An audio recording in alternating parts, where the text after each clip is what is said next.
The Adventures of the Saint, starring Vincent Price.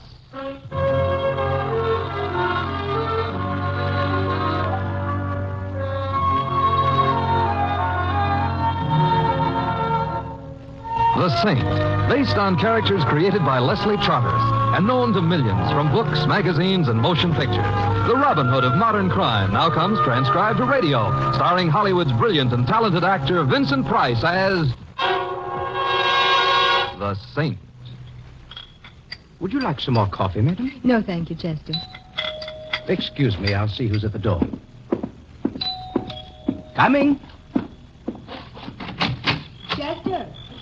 I answered the doorbell, madam. But who is it? No one, madam.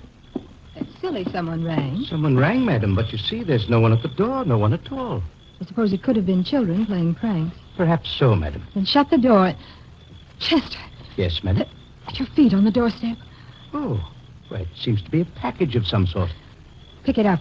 Yes, madam. Don't give it to me. I'm sorry, Chester, but shut the door. Come along. In here. Now, open that package. Yes, madam. Well, haven't you finished yet? In a moment. There. What is it? You have only to look, madam. What is it? And nothing important, madam. Only a red rose. A red rose. Oh.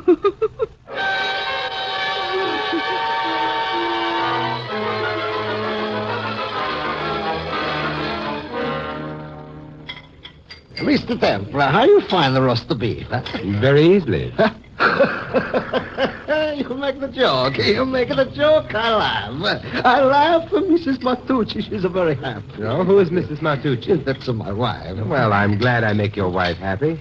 Perhaps when we get around to the dessert, I can make your children happy, too. I no got the children. Oh, that's too bad. But perhaps by the time we get around to the dessert, No, not enough time. However... Mr. Templar, you are maybe expected a lady? Well, I always hope, but what lady? The one that she's over the corner table with very beautiful eyes. Corner table. Yeah. Now that you mention it, you're quite right. She has lovely eyes. But I wasn't expecting her, not until Christmas, at any rate. She's a watch you all through the dinner. Perhaps there's something fascinating about the back of my neck. There must be so. Because now the lady, she gets up, and where do you think she comes? To this table? Yes. Well, goodbye, Tony. Huh? Oh, I take it in. Goodbye, Mr. Templar. I beg your pardon. But you are Simon Templar, aren't you? Yes, I am. May I sit down? Of course. I'm Laura Kane. How do you do? Would you like something to drink? No, thank you. A drink wouldn't help. Or perhaps I could. I'm pretty desperate. And very beautiful. Thank you. But you didn't come to my table to hear me say that. No, Mr. Templar. You see, I know about you. It's probably an exaggeration. You're the saint. Yes, it is an exaggeration. And I need help desperately. Help about what? Mr. Templar, look. And I think for a couple of reasons you'd better specify what I'm to look at. Oh, at my shoulder. My left shoulder. Very pretty. There's a red rose pinned to it. That's what I need help about. The rose? And I know very little about flowers, except that they're beautiful and are very often sent to beautiful women. By someone who never sends his name? By someone who sees to it that they're delivered secretly with no word at night? But that is rather unusual. It frightens me. Well, perhaps the roses are sent by an admirer of yours, a very shy admirer. I thought that at first, but not anymore. No matter how shy a man might be, it's not easy for anyone to sneak into a house night after night, unseen, unheard. It can't be shyness. Well, perhaps not. It takes cunning, determination. There's more, too. Yes? My first husband was killed a number of years ago. The police never found out who killed him. When his body was found, Mr. Templar, there was a red rose pinned to his shoulder.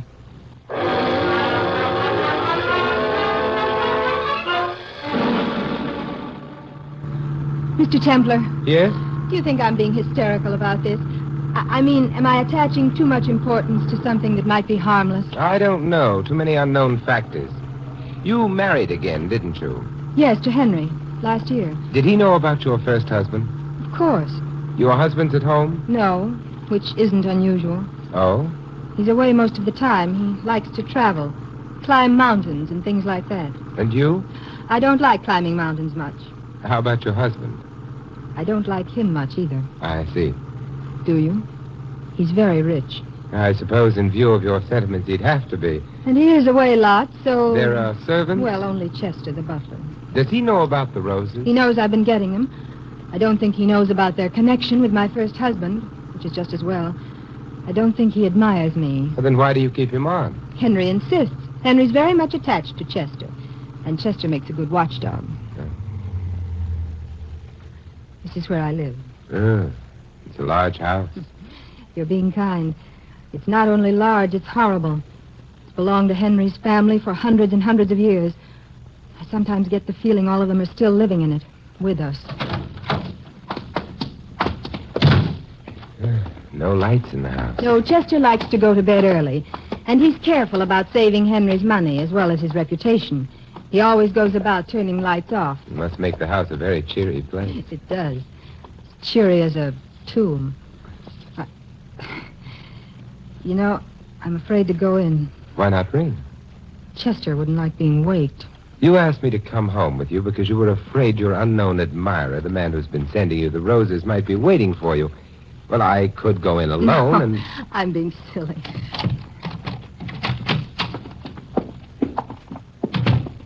The light switch is to your right, Simon. Right. Anyway, there's no one in the foyer.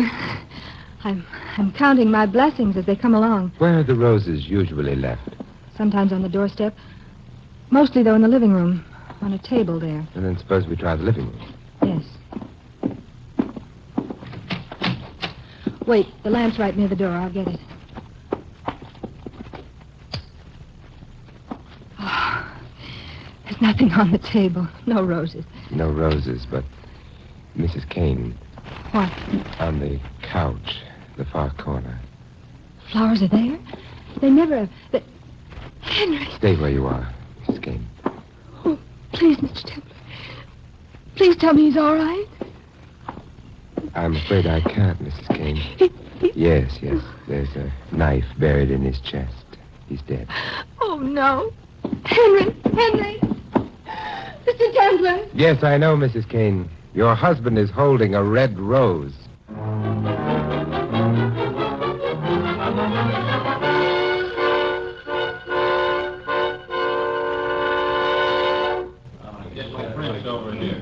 Hey, Mr. Templar, come over here. All right. We want to be alone? If I don't break this case, I'm liable to wind up being alone someplace out in Staten Island. Kane was a very rich boy. Very rich don't like to get murdered. Unlike the poor, you mean? The same difference, except around dumps like this, a cop's got to be careful. Mm-hmm. Now, look, Templar, we got your story on the babes. Mrs. Kane is a very beautiful and, need I remind you, a very wealthy woman. She's a babe. We got your stories translated. That means we got a couple of pages of nothing. Now, did you happen to know that her first husband got himself knocked off, too? I didn't happen to know. She told me. I suppose maybe that's a mark in her favor, but, how do you like the butler, Chester? Well, I don't know. I never met him. I mean as a suspect. I never liked butlers as suspects. Old-fashioned. He lives here, except he don't seem to be living here anymore. It makes sense to me, whatever it does to you.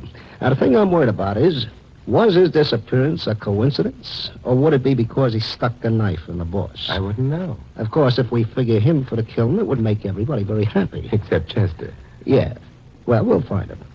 Well, nothing more to do around here, so I guess I'll pull the boys out, go back to my pinochle game. Hey, you staying on? For a while. You think the widow needs consolation? Lieutenant, you are a cad. Look, nobody ever confused me with a gentleman. Anybody ever confuse you with a saint? Well, it's nice of you to even consider the possibility. Yeah. Good night, Temple. All right, boys. We go home. Good night,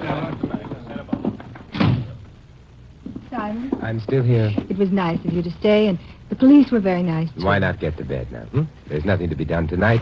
Simon, do they really think Chester killed my husband? Do you? No, Chester would never have harmed Henry. Well, that leaves Chester with a job on his hands explaining his disappearance. But that's his problem. I suppose. I am tired, Simon. Well, I'll go. But, Laura, Yes, I don't think he'll show up. I'm not talking about Chester. he. What do you mean? Well, you've been waiting for someone all evening. Every time the front door opened, even though the police were here, you grew tense, expectant. It was fairly obvious, Laura. You're imagining things. All right. Perhaps I am. Good night. Good night, Simon. And thanks for everything. Well, I didn't do anything. I wish I could have I prevented... know. Try and get some sleep. I'll phone in the morning. Thank you, son.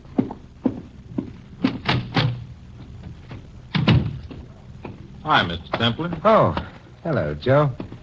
Lieutenant left you on guard, huh? Yeah. Me, I'd be happier was I inside. Oh, the weather out here? No, the lady in there. Well, that's life. And practically in the raw, too. Oh, good night. Good night.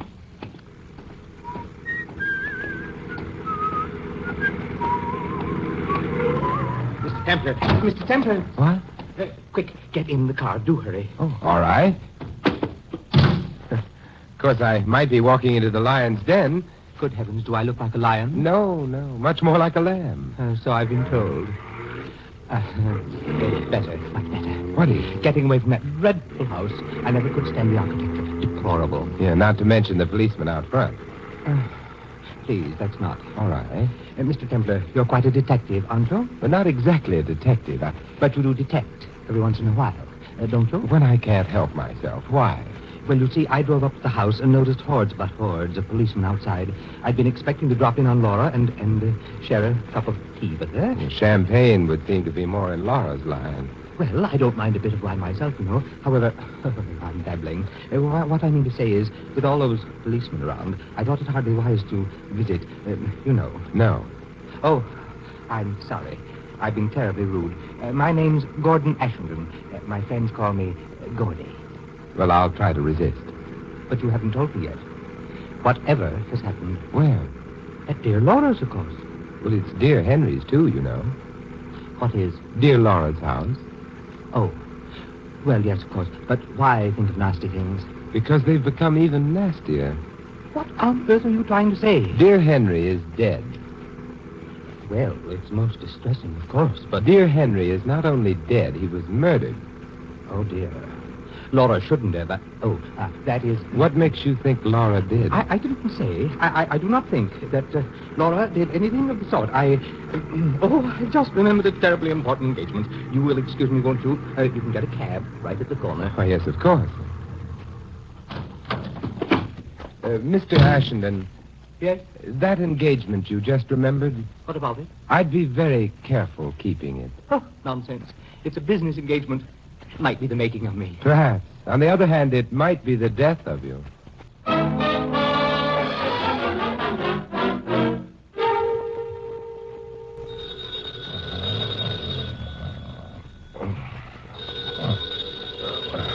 Alexander Graham Bell, you may roast. Hello. Mr. Templer? Mr. Simon Templer? Are you satisfying a morbid curiosity or addicted to practical jokes? I realize it's very late, sir, but I'm Chester, Mr. Templer. Chester, the butler? Yes, sir. The police, I'm afraid, are more interested in you than I am. I don't dare go to them. Why not? They must think I murdered Mr. Kane. Did you? Of course not, Well, then why didn't you stay at the house? because the murderer was there. The murderer being... I didn't see him. I heard Mr. Kane cry out and then horrible sounds. Then I heard steps coming toward me. So you ran? Yes, sir. Well, why have you called me? Because I knew Mrs. Kane had spoken to you about the roses. How did you know that? Well, she told me she was going to. Tell you, that is. What do you want me to do? Help me. Prove my innocence. Then you'd better come here. Oh, I can't. I'm afraid to leave. Where are you? Mr. Kane had a small hunting lodge. That's where I am. It's on Cressley Road, just across the George Washington Bridge off Highway 12. I don't dare come into the city, Mr. Templer. Well, I see, but... You've got to help me. I don't want to be murdered. All right, then. I'll be out there as soon as I can. Thank you, sir. Please hurry. I'd like to be alive when you come.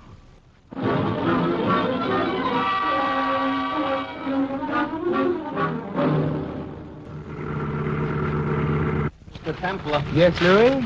so you explained everything, but it still don't seem right. In the middle of the night, nobody takes a taxi to New Jersey. But I have. Yeah, that's what bothers me. Also, it's my taxi. You know something? It's dark in New Jersey. Well, that happens in New York, too. Yeah, but it's more like home there. Here, it don't make me feel good. You're not supposed to feel good. We're on our way to help a man whose life may be in danger. Oh, now I feel worse. Look, this butler, Chester. Supposing he killed Mr. Kane himself. So from whom would he be in danger from? But he may not have killed Kane, Louis. So then let him stay in New Jersey. No. He was in the house when Kane was murdered. Yeah, but he didn't see the killer, if he's telling the truth. That's right, Louis, except the killer may not know that.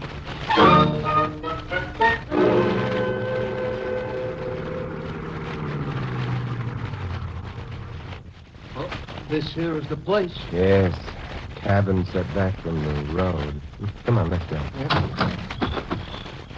Oh, I should have rung my elephant gun. If I had an elephant gun. But we're not hunting elephants. It could be a lot safer than what we're doing.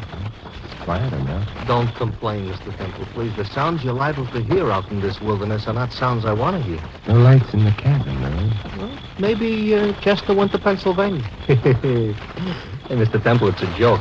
See, there's a town in Pennsylvania called Chester. Yeah. All right, maybe it wasn't a joke. No, he did still. And let you hear my teeth chatter. You gonna knock? Of course.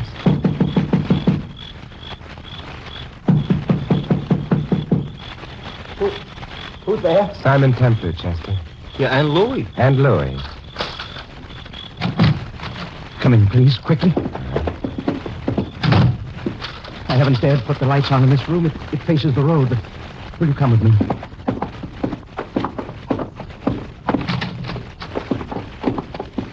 Oh, I shouldn't have had the lights on here in the kitchen either, but I was afraid to wait in the dark. Is anyone likely to suspect you may have come here? I don't know. I can't even think, Mr. Temple. You're sure you don't know who killed Mr. Kane? No, I don't. If I did, I could have gone to the police and been safe. This way. Chester, Mr. Kane was very wealthy, wasn't he? Yes, sir. And Mrs. Kane? Well, she was married to Mr. Kane, so... I meant in her own right. I don't think so, sir. Kane wasn't home very much at the time, was he? No, sir. Why? Well, he wasn't really happy in his marriage. He could have divorced his wife. Well, not Mr. Kane, sir. He couldn't have endured the scandal. I see. Chester, that name you can't think of, the killer's name, could it possibly be Gordon Ashenden? I don't know. What does Mr. Ashenden do besides have tea with Mrs. Kane? He raises flowers, sir. He has a conservatory out on Long Island. That's interesting. Among those flowers, could there possibly be roses? Roses, sir? Yes, you know what they are. Well, of course, sir. Well, then suppose you answer my question. Well, I should imagine he raised roses, sir. Chester, Yes, sir. I'm having unkind thoughts about you. What do you mean, Mr. Templar? I think, for example, that you know who killed Mr. Kane. Oh, no. I think also that your original intention was to keep quiet about that knowledge until the case had been closed as unsolved. Now, why would I do a thing like that? It's an ugly word, Chester, but I'm afraid I'll have to use it. Blackmail. Oh, that's ridiculous. No. For an innocent man, there's no explanation of your behavior that holds water. I was afraid. Mr. Kane was knifed to death. The room in which he died showed no signs of struggle. Therefore, you couldn't have heard the murder. You must have seen it. No, sir. Your story about fleeing from mysterious footsteps is childish. According to your own story, you had no way of knowing whose they were, or even who had been killed. An honest man in your circumstances would simply have run out into the street and yelled for help. You didn't. Now, who killed Mr. Kane, Chester? I don't know. Or would you prefer dying alongside the murderer as an accessory after the fact? Very well, sir. I did see you. Wait, it's that window. Chester, you're near the lamp. Turn it off. What? Turn it off. He didn't turn it off. No, a bullet did it for him. It came through that window. We can find the door in this confounded darkness. Yeah, here it is. Oh, there goes a car. Kill his car. We're too late, Louis. Come on, let's go back in. Yeah. There's another lamp around. Louis, strike a match, please. Okay, Mr. Templar. Yeah, here it is. Mr. Templar? I know, Louis. 2 of the bullets hit him. Oh.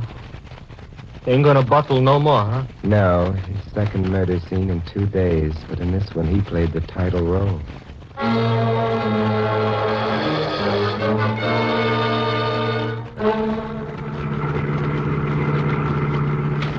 Hey, you know, Mr. Templar, the New Jersey cops wasn't bad. You know, if I'd have shut my eyes, I could almost have imagined there was New York cops. Just goes to show you. To show you what? That crossing a river don't change a cop. I'm taking you home. No, Louis. Mrs. Kane. If you don't mind. I mind. Look, Mr. Templar, maybe she's beautiful. But right now, I could easily spurn even Helen of Troy. And from what I hear from the boys, she was the all-time tomato. You hear right. How do you know? You was around while she was still on the vine. Louis. Yeah? We're passing Mrs. Kane's house. Oh! Oh, there's a cop outside the house. So there is. Wait for me, Louis. I'll wait. Hey, you! Oh, Mr. Templar. Hello again, Joe. Like to see Mrs. Kane. So would I. I mean, at this hour? Well, does she turn invisible at certain hours? Oh, how do I know she wants to see you? Well, you might try asking her. Okay, you wait here. Why? Well, that way I get to see her, too.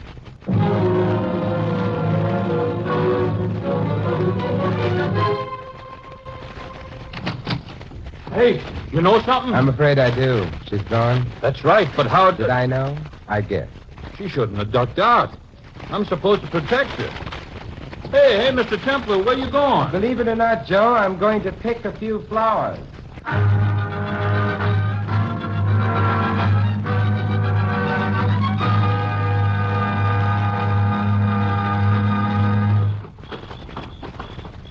That would be the greenhouses over there. Me, I ain't interested in flowers. And over this way, a small house where Gordon lived, I should think.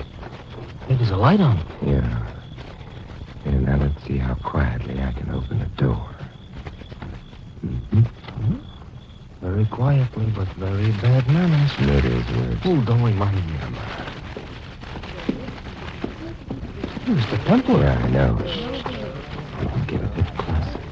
After all, Laura, you should be at your house. Whatever will the police think if they find out you've been gallivanting around the countryside? What will they think when they find out you've been? I was here all night. No, Gordy, because when I got here, I stopped and touched the hood of your car. It was hot. Well, I've been restless and gone out for a drive.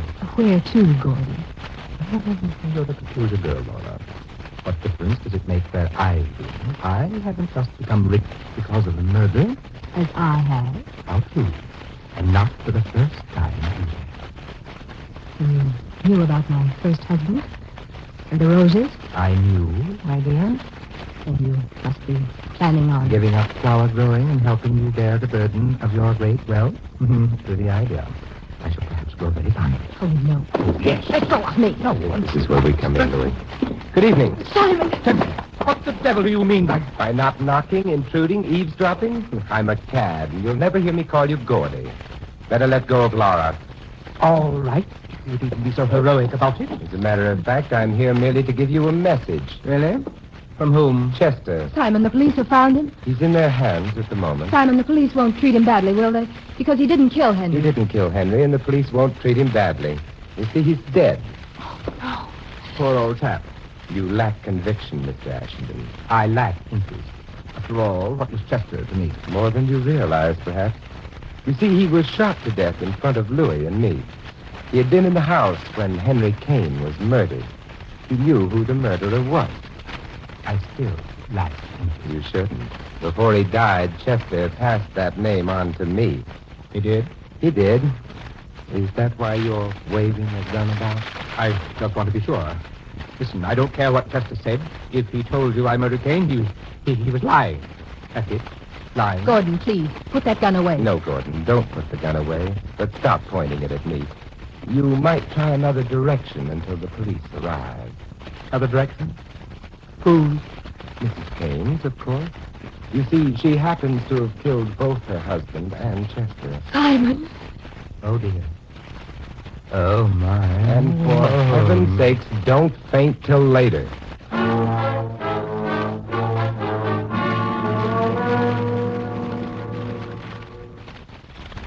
So in the middle of the night, we're sitting in a restaurant.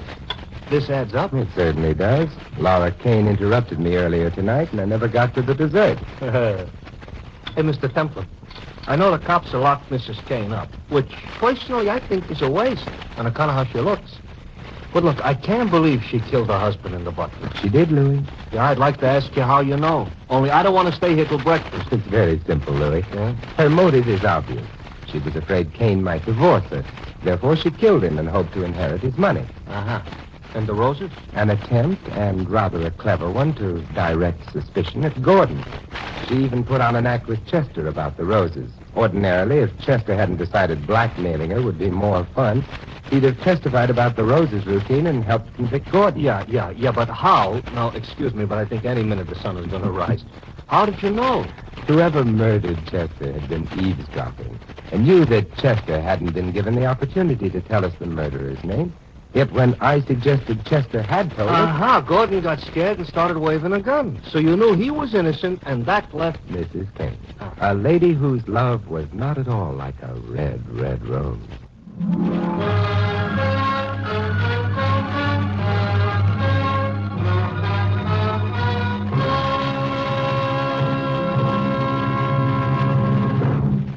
You have been listening to another transcribed adventure of the Saint, the Robin Hood of modern crime.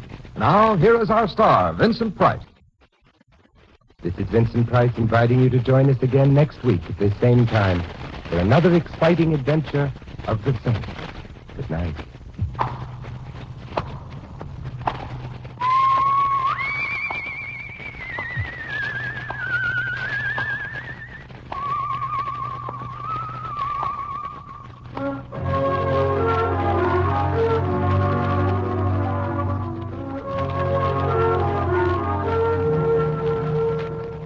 This script of The Saint was written by Louis Vittes. In our cast, you heard Larry Dobkin as Louis and Mary Shipp as Laura.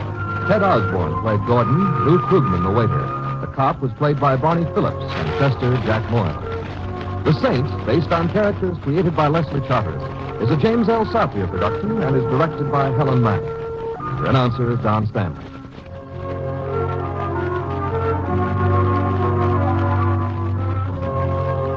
Three chimes mean good times on NBC.